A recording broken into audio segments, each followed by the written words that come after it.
अनर्पितचरीं चिरात् करुणया अवतीर्ण कलौ समर्पयितुम् उन्नत उज्ज्वलरसां सभक्तिश्रियं हरिपुरटसुन्दरदुतिकदम्बसन्दिपितः सदा हृदयकन्दरे स्फुरतो वसचिनन्दन राधाकृष्णप्रणयविकृति हलादिन शक्तिरस्मादेकात्मनावपि भुवि पुरा देहभेदौ गतौ तौ चैतन्याख्यं प्रकटमधुना तद्वयं चैकमाप्तं राधाभावदुतिसुबलितं नौमि कृष्णस्वरूपम् श्रीराधया प्रणयमहिमा कीदृशवानो इव साध्यजनाद्भुतमधुरिमा कीदृशवा मदीय सौखाञ्जस्य मदनुभवत कीदृशं वेति लोभा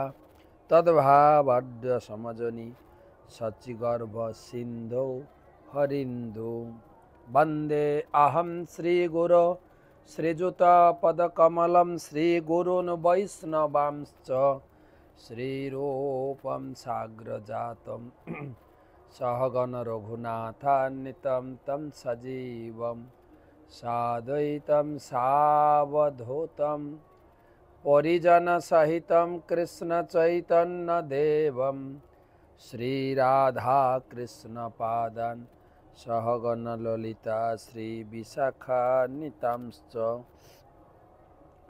नमो ॐ विष्णुपादाय कृष्णप्रेष्ठाय भूतले श्रीमते भक्तिवेदान्त स्वामिनिति नामिने नमस्ते सारस्वते देवे गौरवाणी प्रचारिणे निर्विशेषशून्यवादी पाश्चात्यदेशतारिणे जय श्री कृष्ण चैतन्य प्रभु नित्यानंद श्री अद्वैत गदाधर श्रीवासादि श्री गौर भक्तबिंद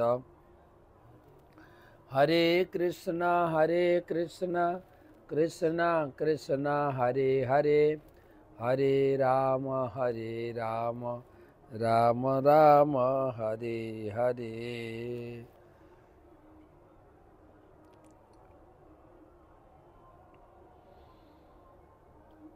আমরা গত দুদিন ধরে আলোচনা করেছি চৈতন্য মহাপ্রভুর প্রয়াগে শ্রী রূপ গোস্বামীকে ভক্তিতত্ত্ব ভক্তি রসামৃত সিন্ধু গ্রন্থের উপদেশ শিক্ষা এবং সেমিনার দান।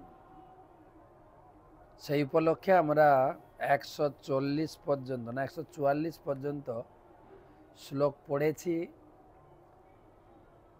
মহাপ্রভু শুরু থেকেই প্রথমে ভগবান তার নিজের লীলা বিস্তারের জন্য তিনি 84 লক্ষ প্রকার জীব সৃষ্টি করেছেন, তারই বর্ণনা। আর সেই জীব হচ্ছেন কেশাগ্র শতভাগস্য শতধা কল্পিতশ্চ জীব সূক্ষ্ম স্বরূপয়ম সংখ্যাথিত হি চিৎকন। আমরা জীব, আমাদের ভিতর যে আত্মা আছে, যার ফলে আমি বেঁচে আছি, কথা বলছি, এবং আমরা এখানে আজকে কুম্ভ মেলায় সেই 10 তারিখ থেকে আজকে হয়ে গেল 24 তারিখ, 15 দিন মহাপ্রভু 15 দিন ছিলেন, আমাদেরও 15 দিন বাস হয়ে গেল। 15 দিন ধরে রয়েছি। আপনারা যে গীতা দান করেছেন সেই গীতাগুলো প্রতিদিন যত নাম এসছে সেই নামে নামে আমরা গীতা তুলে দিচ্ছি পুণ্যার্থীদের হাতে, সাধু মহাত্মাদের হাতে, শ্রদ্ধালু ব্যক্তির হাতে। তারা আপনাদের আশীর্বাদ করছেন, ধন্য হো যারা গীতা দান করেছেন। তো অপূর্ব 15 দিনের, আজকে 15 দিনে এই যে এত কোটি কোটি লোক আসছে, আমরা কথা বলছি, হাঁটছি, চলছি, আপনি আছেন, এই যে বেঁচে আছি, এ কেবল শরীরে আত্মা আছে বলে। ভগবান প্রথমে বললেন এই আত্মা 84 লক্ষ জনিতে শরীর নিয়ে আছে। সেই আত্মার আয়তন কতটুকু? কেশাগ্র, চুলের অগ্রভাগের 10,000 ভাগের 1 ভাগ। কত সূক্ষ্ম আমরা, আর আমরা দাবি দেওয়া করছি আমার এটা লাগবে ওটা লাগবে। তো সেটাই বুঝাচ্ছেন যে সেই জীব 84 লক্ষ প্রকার, সেটা নিয়ে আলোচনা করব।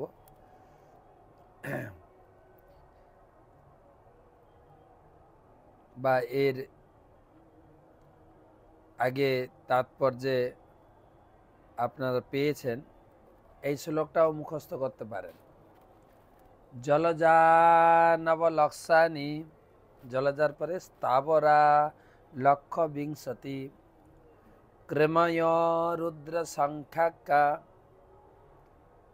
পক্ষিনাম 10 লক্ষণম, 30 লক্ষাণি পশব, 4 লক্ষাণি মানুষা। এই 84 লক্ষ জীব কারা কারা?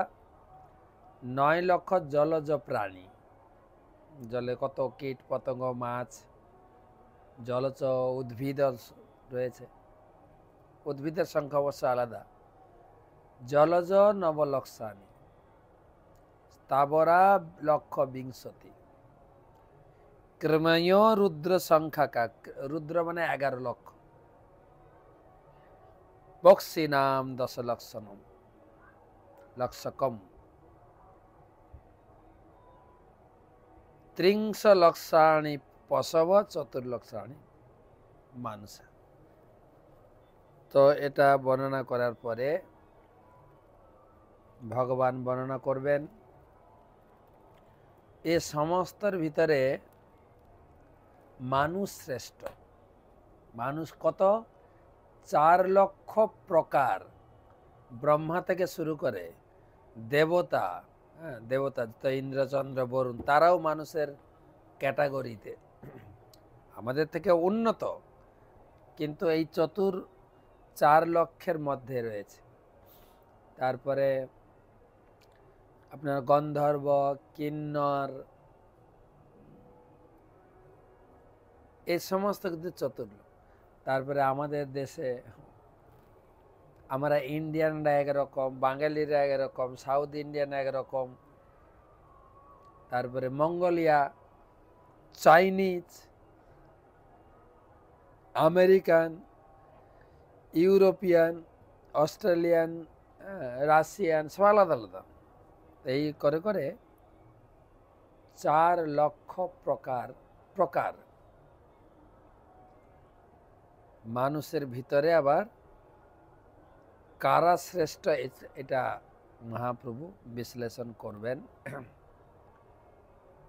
তো প্রথমে সবাইকে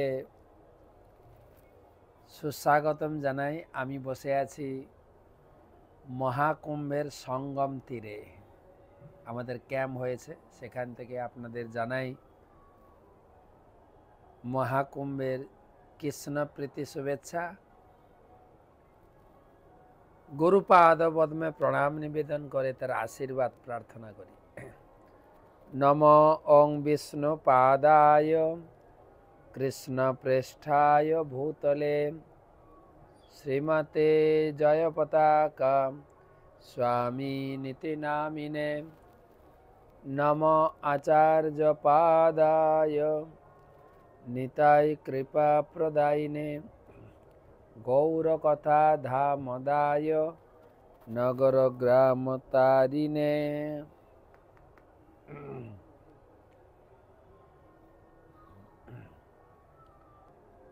তো চৈতন্য সুধা মাধুরী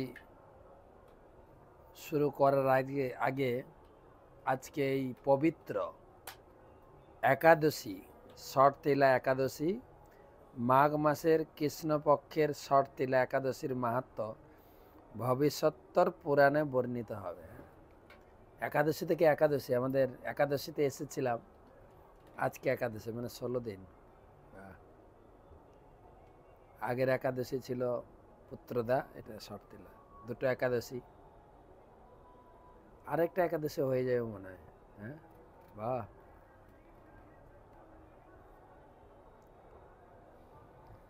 যুধিষ্ঠির মহারাজ বললেন, হে জগন্নাথ, হে কৃষ্ণ, মাঘ মাসের কৃষ্ণপক্ষের একাদশী তিথির নাম কি, বিধি বা কি, তার ফল কি, সবিস্তরে বর্ণনা করুন।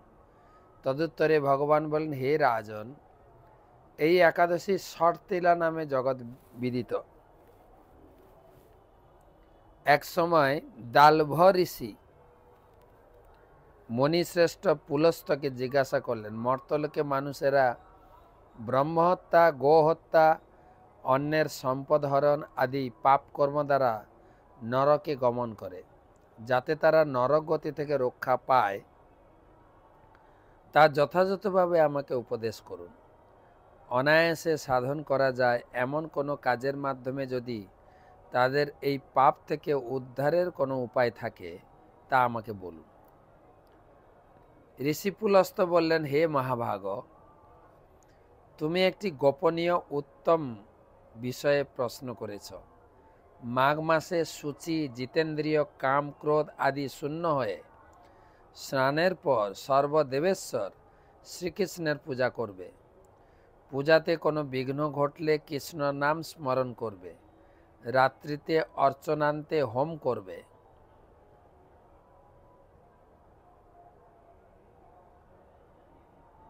তারপর চন্দন, অগুরু, কর্পূর ও শর্করা প্রভৃতি দ্বারা নৈবেদ্য প্রস্তুত করে ভগবানকে নিবেদন করবে। কুষ্মাণ্ড, নারিকেল অথবা 100 গুবাক দিয়ে অর্ঘ্য প্রদান করবে। কৃষ্ণ কৃষ্ণ কৃপালু তম গতি নাম গতির ভব, এই মন্ত্রে পূজা করতে হয়। মন্ত্রটা লেখা আছে, আপনারা একাদশী মাহাত্ম্য থেকে মন্ত্রটা নিয়ে পূজা করবেন। কৃষ্ণ আমার প্রতি প্রীত হন বলে যথাশক্তি ব্রাহ্মণকে দান করবে। কি কি দান করবে? জলপূর্ণ কলস, ছত্র, ছাতা, বস্ত্র, পাদুকা, এখন শীতের বস্ত্র দিতে পারেন, গাভী, তিল পাত্র দান করবে। স্নান দানাদি কার্যে তিল অত্যন্ত শুভ। হে দ্বিজোত্তম, ওই প্রদত্ত তিল থেকে পুনরায় যে তিল উৎপন্ন হয়, তত বছর ধরে দান করি স্বর্গলোকে বাস করে। আপনি তিল দিয়েছেন সাধুকে, সেই তিল যজ্ঞ করতে গিয়ে কোথায় একটু পড়েছে, তার থেকে গাছ হয়েছে, সেই গাছটাতে যত তিল ধরেছে তত সহস্র বৎসর আপনি না, তত বছর ধরে দানকারী স্বর্গলোকে বাস করবে। ঠিক আছে? তিল দ্বারা স্নান, 6টা কাজ করতে হবে। তিল দ্বারা স্নান, তিল শরীরে ধারণ, তিল জলে মিশিয়ে তা দিয়ে তর্পণ, তিল ভোজন এবং তিল দান, এই 6 প্রকার বিধানে সর্বপাপ বিনষ্ট হয়ে থাকে। এই জন্য এই একাদশীর নাম ষট তিলা। ষট তিলা মানে 6 প্রকার তিলের কাজ। ষট মানে 6। হে যুধিষ্ঠির, এক সময় নারদও এই ষট তিলা একাদশীর ফল ও ইতিহাস সম্পর্কে জানতে চাইলে যে কাহিনী আমি বলেছিলাম তা আবার তোমার কাছে বলবো। পুরাকালে মর্তলোকে এক ব্রাহ্মণী বাস করত। সে প্রত্যহ ব্রত আচরণ ও দেব পূজা পরায়ণ ছিল। উপবাস ক্রমে তার শরীর অত্যন্ত ক্ষীণ হয়ে গেছিল। সেই মহাসতী ব্রাহ্মণী অন্যের কাছ থেকে দ্রব্যাদি গ্রহণ করে দেবতা, ব্রাহ্মণ, কুমারীদের ভক্তিভরে দান করত, কিন্তু কখনো ভিক্ষুককে ভিক্ষাদান, ব্রাহ্মণকে অন্নদান করেননি। এইভাবে বহু বছর অতিক্রান্ত হলো। আমি চিন্তা করলাম, কষ্টসাধ্য বিভিন্ন ব্রত করার ফলে এই ব্রাহ্মণীর শরীরটি শুকিয়ে যাচ্ছে। সে যথাযথভাবে বৈষ্ণবদের অর্চন করেছে, কিন্তু তাদের পরিতৃপ্ত করার জন্য কখনো অন্ন দান করেননি। তাই আমি একদিন কাপালিক রূপ ধারণ করে তামার পাত্র হাতে নিয়ে তার কাছে গিয়ে ভিক্ষা প্রার্থনা করলাম। তো কালকে সুযোগ আছে, কিন্তু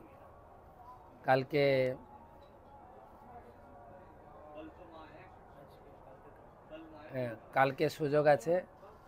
আপনার দ্বাদশী পারণের সময় আপনি ব্রাহ্মণ বৈষ্ণবকে নিমন্ত্রণ করে অন্ন ভোজন দিন, অথবা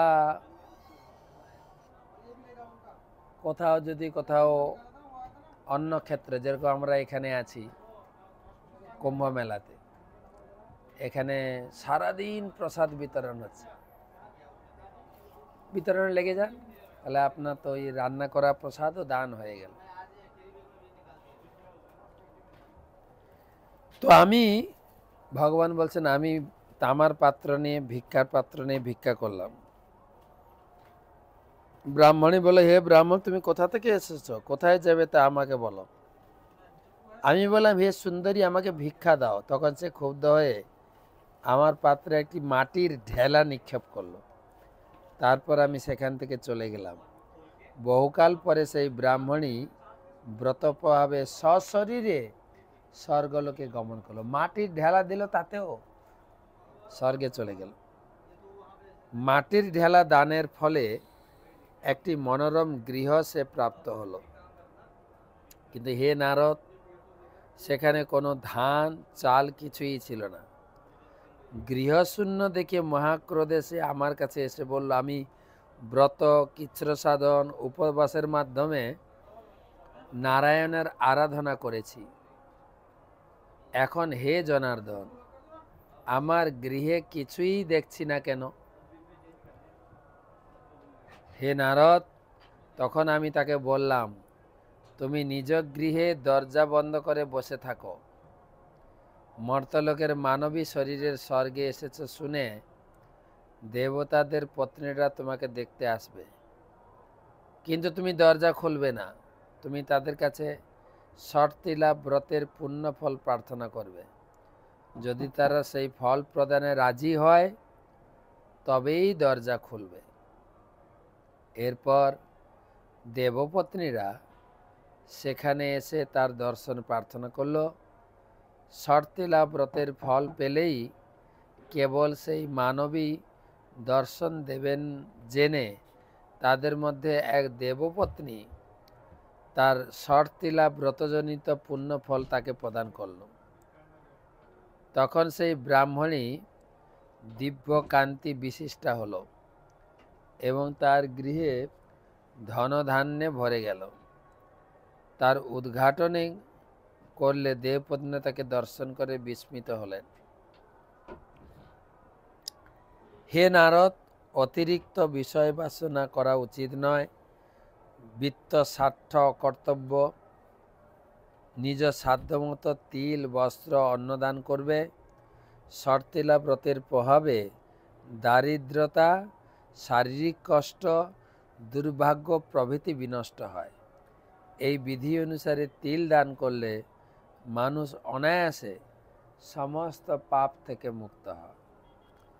তো মোটামুটি আজকে তো অন্নদানের কোনো প্রশ্ন আসছে না, একাদশী বা দিন তো একাদশী ব্রত কমপ্লিট হয়ে গেল। কালকে চেষ্টা করেন সারাদিনের ভিতরে, তবে সকালে করলে ভালো, যখন পারণ করবেন পারণের আগে ব্রাহ্মণ বৈষ্ণবকে যদি পান ভোজন করান, বা যেখানে প্রসাদ রান্না আছে আপনি একটু পরিবেশন করেন, তাহলে আপনার পরে জীবন ধন ধান্যে ভরে যাবে জীবন। তো আজকের আলোচনা শুরু করি।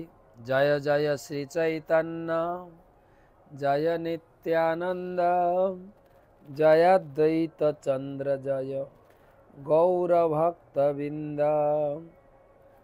জয় জয় শ্রী চৈতন্য জয় নিত্যানন্দ জয় দ্বৈত চন্দ্র জয় গৌর ভক্তবৃন্দ জয় জয় শ্রী চৈতন্য জয় নিত্যানন্দ জয় দ্বৈত চন্দ্র জয় গৌর ভক্তবৃন্দ।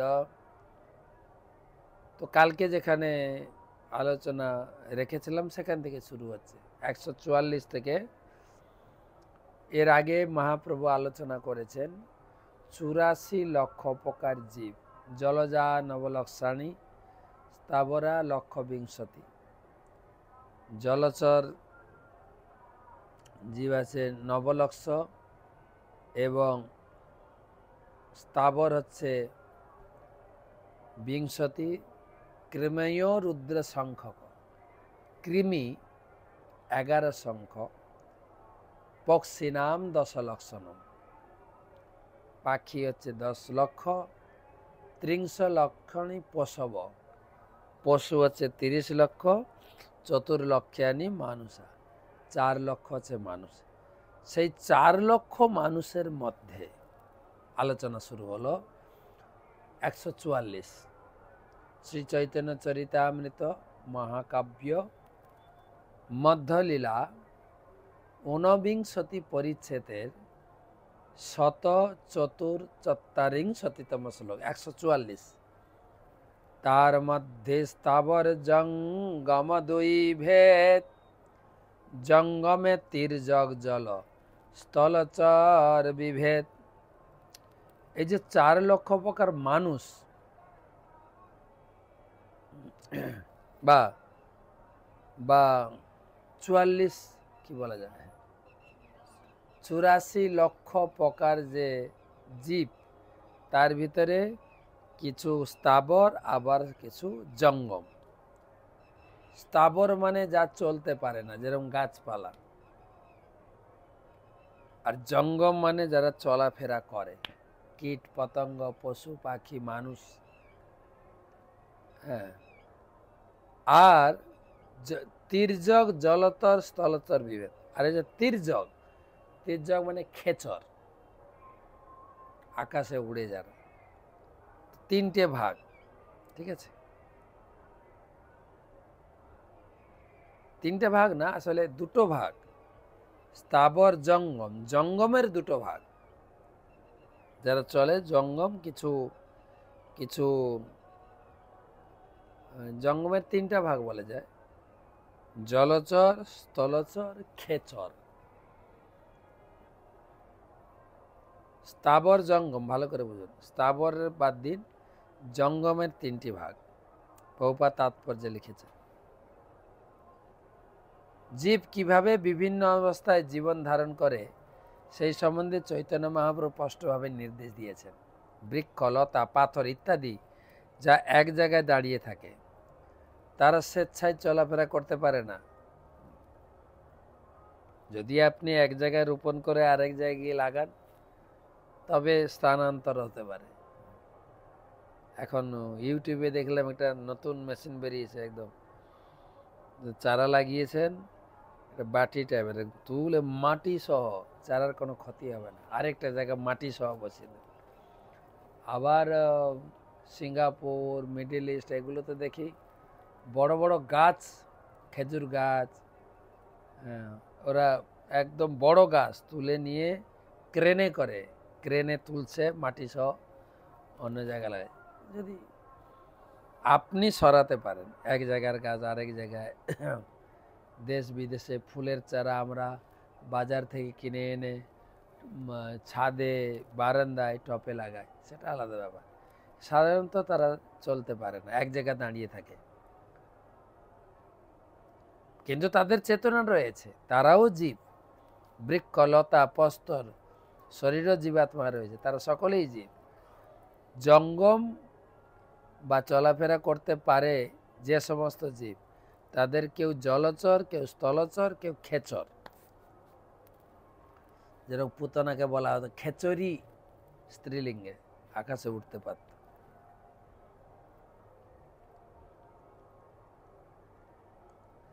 এমন অনেক জীব রয়েছে যারা আগুনের মধ্যে বা আকাশের মধ্যে থাকতে পারে। এই জড় জগতে সমস্ত জীবের শরীর মাটি, জল, আগুন, বায়ু ও আকাশ এই 5টি উপাদান দিয়ে তৈরি। এই শ্লোকে তার মধ্যে শব্দটি ব্রহ্মাণ্ডের মধ্যে বোঝানো হয়েছে। ব্রহ্মাণ্ডের মধ্যে যে 84 লক্ষ জীব রয়েছে তার মধ্যে জড় ব্রহ্মাণ্ড 5টি জড় উপাদানে তৈরি। এমন নয় যে কেবল এই গ্রহেই জীব রয়েছে, অন্য কোথাও জীব নেই। বৈদিক তত্ত্বজ্ঞানের মাধ্যমে আমরা জানতে পারি যে জীব সর্বত্র রয়েছে। সে সম্বন্ধে ভগবদ গীতায় বলা হয়েছে অচ্ছেদ্যয়ম অক্লাদ অচ্ছেদ্যয়ম অদাজ্যয়ম অক্লেদ অদাজ্যয়ম অচ্ছেদ্যয়ম অদাজ্যয়ম অক্লেদ্যয়ম অশস্য এবচ নিত্য সর্বগত স্থানু অচলয়ম সনাতন। জীবাত্মাকে অস্ত্র দিয়ে কাটা যায় না, আগুনে পোড়ানো যায় না, জল দিয়ে ভেজানো যায় না, বায়ু দিয়ে শুকানো যায় না। এই জীবাত্মা নিত্য, সর্বত্র গমনশীল, অপরিবর্তনীয়, অচল এবং সনাতন।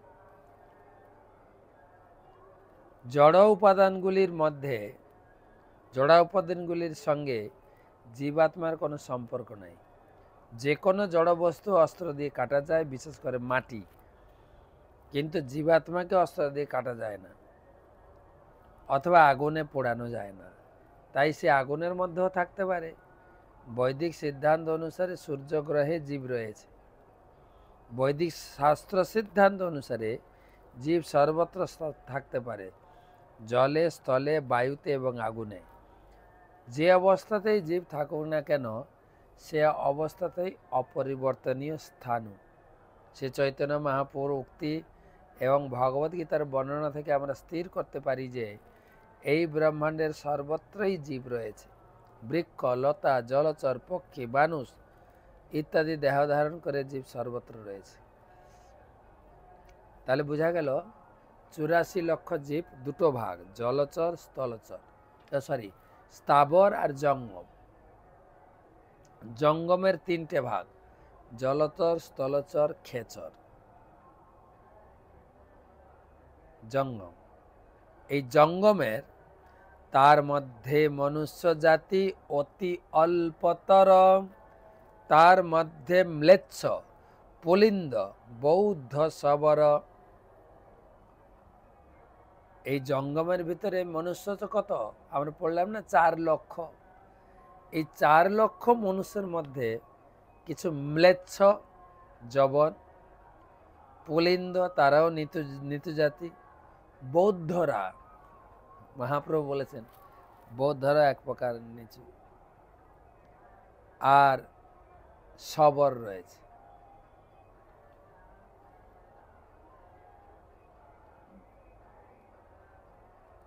অর্থাৎ অসভ্য জাতি।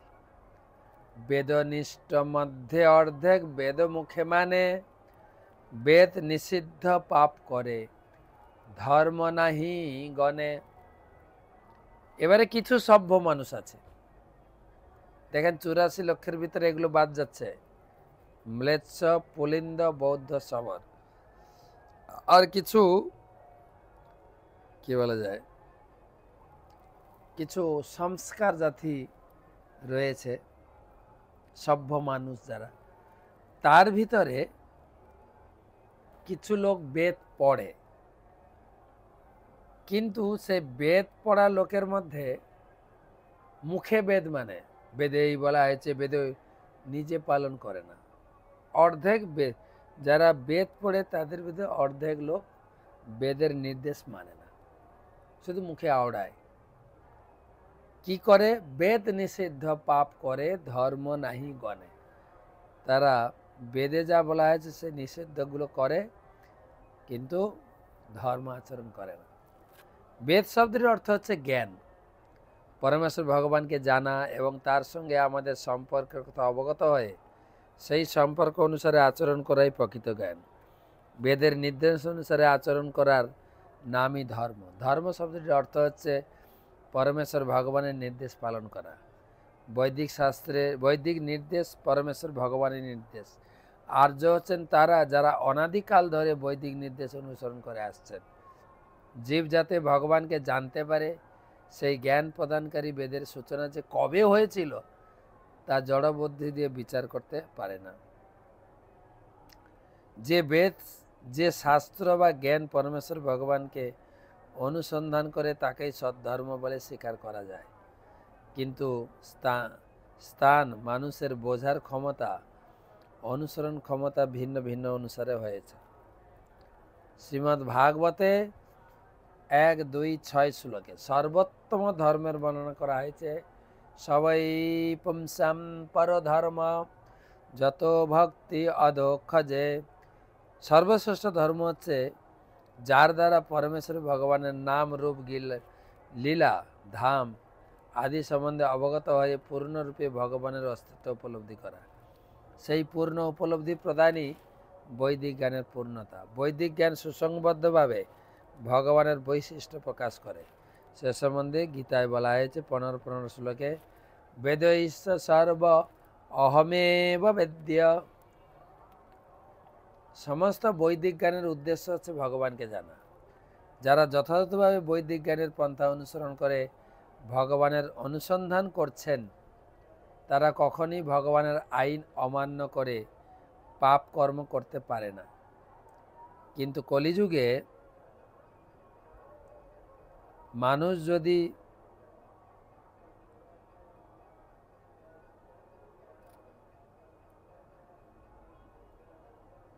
বিভিন্ন ধর্মের অনুগামী হয় বলে পরিচয় দেয়, কিন্তু তারা প্রায় সকলেই বৈদিক নির্দেশের বিরুদ্ধে আচরণ করে পাপ কর্ম করছে। তাই চৈতন্য মহাপ্রভু এখানে বলছেন, বেদ নিষিদ্ধ পাপ করে ধর্ম নাহি গণে। এই যুগে মানুষের মানুষ মুখে ধর্ম মানলেও ধর্মনীতির অনুসরণ করে না, পক্ষান্তরে তারা সব রকমের পাপ করে। পরের শ্লোক, ধর্ম, আচ্ছা দুটো ভাগ গেল। কিছু লোক যারা যারা বেদ পড়ে, বেদ পাঠকারী বা শাস্ত্র অনুশীলনকারীর অর্ধেক লোক তারা মুখে বলে আমরা গীতা ভাগবতম পড়ি, বেদ পড়ি, কিন্তু ধর্মটাকে মানে না। মুখে বলে মানে, কিন্তু ধর্মের নীতি নিয়ম পালন করে না। এবারে হাফ যারা থাকলো, তাদের মধ্যে ধর্মচারীর মধ্যে বহুত কর্মনিষ্ঠ, কোটি কর্মনিষ্ঠ মধ্যে এক জ্ঞানী শ্রেষ্ঠ। আবার যারা বেদ মানে তাদের ভিতর বেশিরভাগ কর্মনিষ্ঠ। কর্ম করব, স্বর্গে যাব, কর্মই ধর্ম, কর্ম না করলে হয় নাকি? বহুত কর্মনিষ্ঠ, কিন্তু কোটি কর্মনিষ্ঠ মধ্যে এক জ্ঞানী শ্রেষ্ঠ। কোটি কোটি কর্মনিষ্ঠ মধ্যে শিল ভক্তি সিদ্ধান্ত সরস্বতী ঠাকুর বলেছেন, যারা পুণ্য কর্মের ফল ভোগ করতে চায় তাদেরকে বলা হয় কর্মনিষ্ঠ। বেদের অনুগামীদের মধ্যে কেউ কেউ কর্মফলের বাসনা পরিত্যাগ করে পরমেশ্বর ভগবানকে অর্পণ করে, তারাও কর্মনিষ্ঠ। কখনো কখনো আমরা দেখতে পাই মানুষ কঠোর পরিশ্রম করে ধন উপার্জন করে, তা দিয়ে বিদ্যালয় বা হসপিটাল প্রতিষ্ঠা করে। নিজের জন্য বা জনসাধারণের জন্য যে ধন উপার্জন করেন তার তিনি কর্মনিষ্ঠ। এই প্রকার কোটি কর্মনিষ্ঠের মধ্যে যারা যত যত কাজ করছেন, কোটি কর্মনিষ্ঠের মধ্যে একজন জ্ঞানী শ্রেষ্ঠ, যার কর্মফল ভোগ করার বাসনা পরিত্যাগ করে চেষ্টা, ব্রহ্মজ্ঞানী, ব্রহ্মে লীন হওয়ার জন্য চেষ্টা করে। তারা কর্মফল ভোগ না করে ব্রহ্মে লীন হয়ে যাওয়ার জন্য অধিক আগ্রহী। এই উভয় প্রকার মানুষই স্বার্থপর। সকাম কর্মীরা প্রত্যক্ষভাবে জড়জগতে স্বার্থ অন্বেষণ করছে, জ্ঞানীরা পরোক্ষভাবে ব্রহ্মে লীন হয়ে স্বার্থ অন্বেষণ করছে। জ্ঞানীদের মতো সকাম কর্ম অপূর্ণ, তাদের মতে নিষ্ক্রিয় হয়ে ব্রহ্মে লীন হয়ে যাওয়াই চরম উদ্দেশ্য। জ্ঞানীরা জ্ঞান, জ্ঞাতা ও জ্ঞানের লক্ষ্য এই তিন ধরনের পার্থক্য লোপ করে দিতে চায়। এই দর্শনকে বলা হয় কৈবা কেবলাদ্বৈত, তার পক্ষে প্রকৃতপক্ষে চেতনার অবলুপ্তি। তাহলে বেদ পাঠকারীর লোক অর্ধেক বেদ মুখে শুধু মানে, কার্যে করে না। আবার যারা বেদকে মানে নিজের জীবনে প্রয়োগ করে তাদের ভিতরে বেশিরভাগ কর্মী, কর্ম করতে হবে, কর্ম করতে। আর কোটি কর্মনিষ্ঠ মধ্যে এক জ্ঞানী, কোটি জ্ঞানী মধ্যে হয় একজন মুক্ত, কোটি মুক্ত মধ্যে দুর্লভ এক কৃষ্ণ ভক্ত। বুঝা গেল?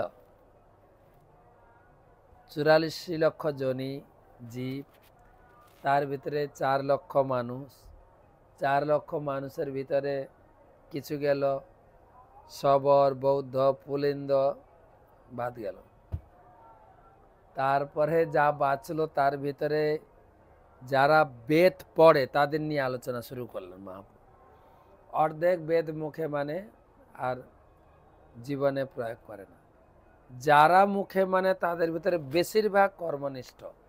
কিছু লোক আছে বেদকে ভালোভাবে জেনে জ্ঞান পর্যায়ে তারা মুক্তি পেতে চায়, তাই কোটি কর্মনিষ্ঠের মধ্যে এক জ্ঞানী শ্রেষ্ঠ। এইরকম কোটি কোটি জ্ঞানীর মধ্যে একজন মুক্ত কৃষ্ণ ভক্ত শ্রেষ্ঠ। তাহলে কৃষ্ণ ভক্ত কত দুর্লভ দেখতে পাচ্ছেন। জগতে অনেক প্রকারের ভক্ত দেখা যায়, এই মেলাতেও দেখছি পুরো মেলাটা তো সাধুর মার্কেট। আচ্ছা না, আমাদের দেশে ফুলের মেলা, সবজির মেলা, পৌষ পার্বণ মেলা, আর এই কুম্ভ মেলাটা হচ্ছে সাধুর মেলা। যেখানে থাকবেন সাধু, বিভিন্ন ক্যাটাগরি।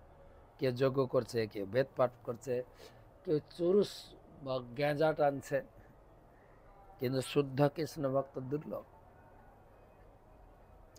তাই প্রভুপাদ চেয়েছিলেন যে যেহেতু তারা সাধু, ধর্মের ভাব রয়েছে, শুদ্ধ ভক্তিটা যাতে ধরতে পারে, সেই জন্য তারা কুম্ভে স্নান করতে আসছে অমৃত পেতে। তাদেরকে গীতা অমৃত দাও, যেহেতু ধর্মপথে আছে তাড়াতাড়ি শুদ্ধ ভক্ত হয়ে যাবে, ভগবানের শ্রেষ্ঠ ভক্তে পরিণত হবে। সেই জন্য আপনারা যারা গীতা দান করছেন, সেই গীতা পড়ে প্রভুপাদ বলেছেন আমি এত গীতা বিতরণ করছি, একজন যদি শুদ্ধ ভক্ত হয়ে যায় তাহলে যে গীতা দান করছেন, যে বাঁটছে, সবাই উদ্ধার হয়ে যাবে,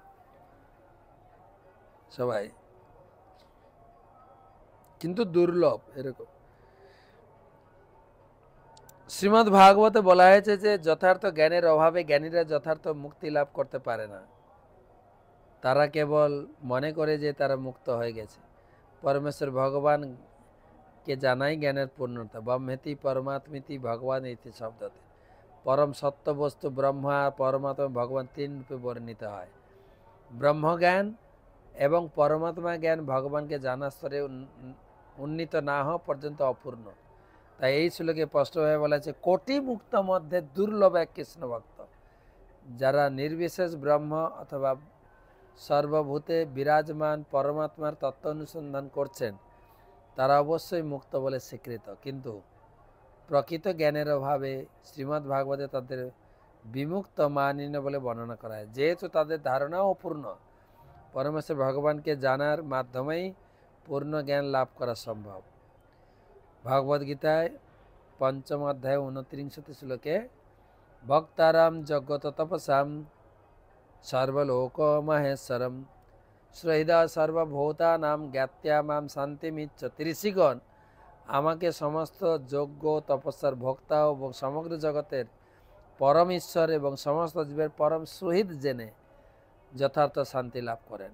কর্মী, জ্ঞানী ও যোগীরা তত্ত্ব অনুসন্ধান করে চলছেন, কিন্তু যতক্ষণ পর্যন্ত তাদের সেই তত্ত্ব অনুসন্ধান পূর্ণ হচ্ছে ততক্ষণ পর্যন্ত শান্তি লাভ করতে পারে না। তাই ভগবদ্গীতায় বলা হয়েছে জ্ঞাত্যা মাম শান্তি মিচ্ছতি। কৃষ্ণকে যখন যথার্থভাবে জানা যায় তখনই কেবল শান্তি লাভ করা যায়। তা পরবর্তী শ্লোকে বর্ণনা করা হচ্ছে।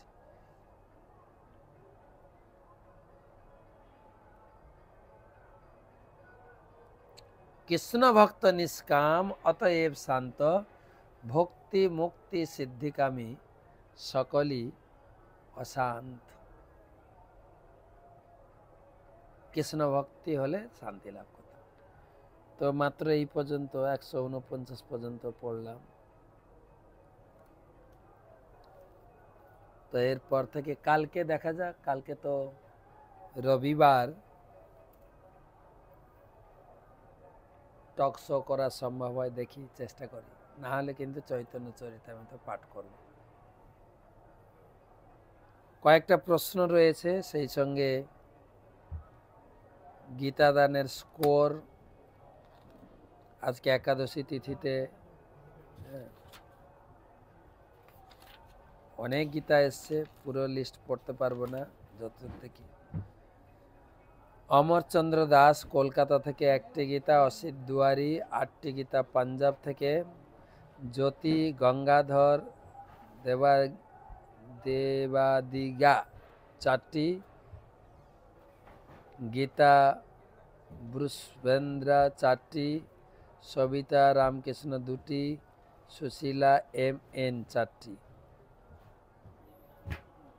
গোবর্ধনবাসী দাস মেদিনীপুর থেকে 6টি, সৌম্য কৌশলা দেবী দাস 1টি, বিনোদিনী গৌরাঙ্গী দেবী দাসী 2টি,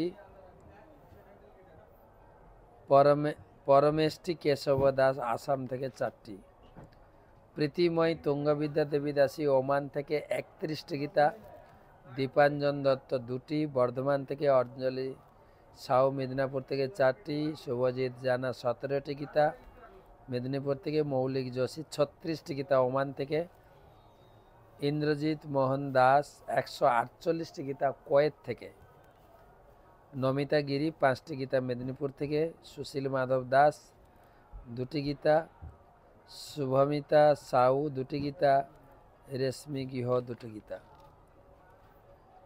কৃষ্ণ বজরঞ্জন দাস সৌদি আরব থেকে 491টি গীতা, মিঠু দাস 44 গীতা, মোহিনী মমতাময়ী দেবী দাসী 12টি গীতা, নিত্য ব্রজলীলা দেবী দাসী 42টি গীতা হাওড়া থেকে, সন্ধ্যা বাসু 24 পরগনা থেকে 21টি গীতা, পায়েল ব্যানার্জি 11টি গীতা বর্ধমান থেকে, গোকুল জয়ন্ত 108টি গীতা ওমান থেকে, স্বপ্না কুমার দাস আহমেদাবাদ থেকে 23টি গীতা, আশুতোষ ঋষি দাস মায়াপুর থেকে 1টি গীতা, বিশাখা ঘোষ সুরাট থেকে 3টি গীতা,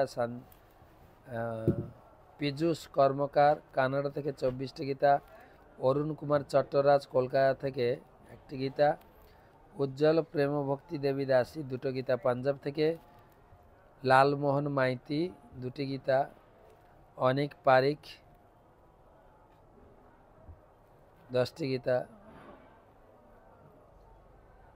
দুবাই থেকে, উত্তম মাইতি 2টো গীতা।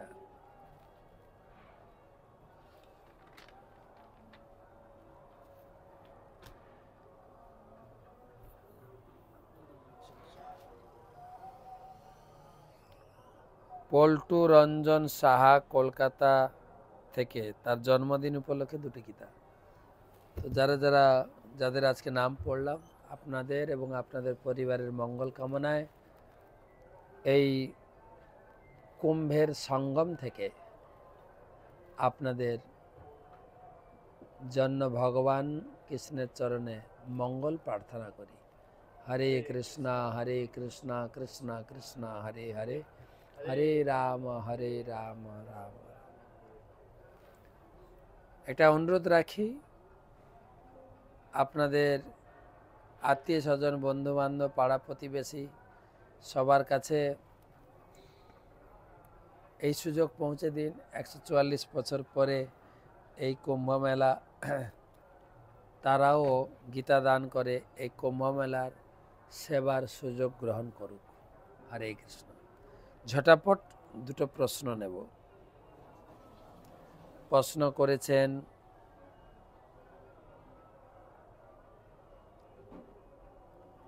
হীরালাল চাঁদ।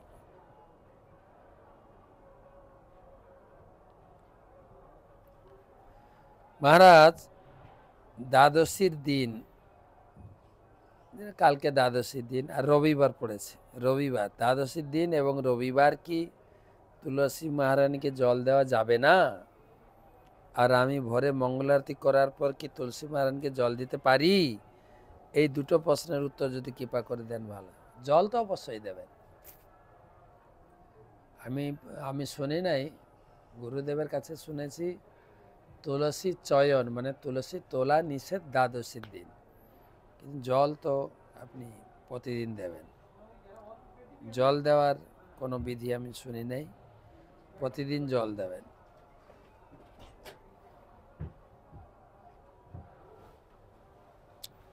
সৌমেন দাস হুগলি থেকে, রূপ গোস্বামীর সাথে মহাপ্রভু দেখা গেছিল প্রয়াগরাজে, এটা কি প্রথম দেখা? কি প্রশ্ন করছেন আমি ধরতে পারিনি, তবে রূপ গোস্বামীর সঙ্গে প্রথম দেখা হয়েছিল মহাপ্রভু রামকেলি মালদাতে, সেই সূত্রে এটা দ্বিতীয় দেখা। কিন্তু যদি বলেন প্রয়াগে প্রথম দেখা, প্রথম দেখা হয়েছিল রামকেলিতে মহাপ্রভুর সঙ্গে রূপ গোস্বামী, আর এটা দ্বিতীয়। ঠিক আছে, শুভরাত্রি। কালকে টাইম মতো পালন করে নেবেন, পালনের চার্ট দেখে যে যেখানে আছেন সেখানকার যে টাইম সেটা দেখে পালন করবেন টাইম। শুভরাত্রি।